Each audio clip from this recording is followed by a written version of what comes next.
Welcome back. It is 7:54. Each year, depression affects more than 17 million adults, and at any one time, one employee in 20 is experiencing depression.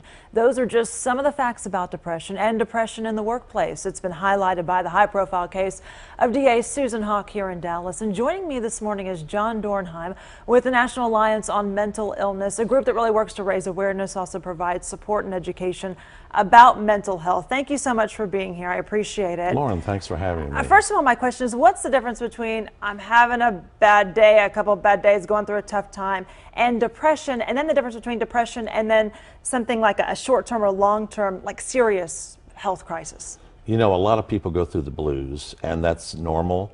You get 2 or 3 days, you have a bad day at work, and it follows through the weekend, and that's normal. Everybody has that. Right. Depression, you know, something that lasts 3 weeks or longer, and you just can't get over it. You don't want to get out of bed.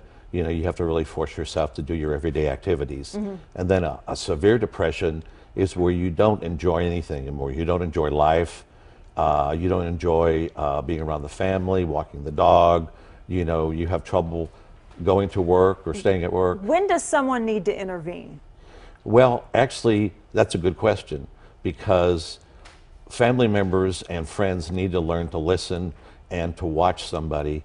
And when they feel like they're not their norm, they need to suggest that maybe they're off and they need to see a therapist before it gets to be a full-blown depression. Before it's really bad. And we've been talking a lot about Dallas County DA Susan Hawk. She was missing from work for a few weeks. People were wondering where she was. It turns out she said she was battling depression and she doesn't want to return to work until she's recovered. I know in the Dallas Morning News this morning, a friend has come out saying she wasn't just depressed, she was paranoid. She had a break with reality, as he put it. She says she just needs this break. She's getting some treatment as well.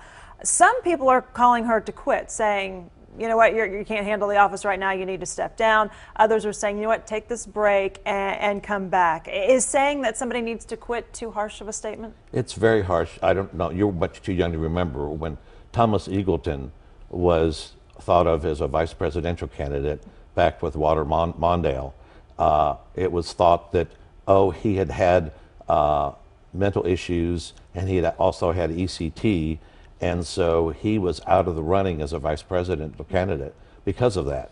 I think we've come a long way in those 30, 40 years, and that we realize that so many people, 1 in 5 people, are dealing with a mental illness every year. So if you start going down the line and saying, well, this person can't do this job because they're depressed, what do? You have no workforce. Right.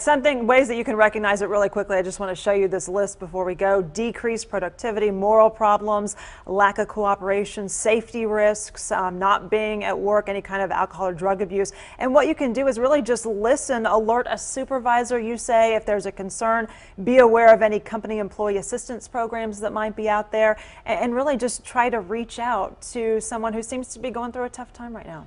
That's right. All they need is someone to listen, and NAMI has a campaign called I Will Listen, and we hope everybody will learn from that and listen to their friends. We'll put a link to that campaign on our website, fox4news.com, and remember, our menu bars at the bottom of the page. You can find that information there. Thank you for joining us. Thank you, Lauren, very much.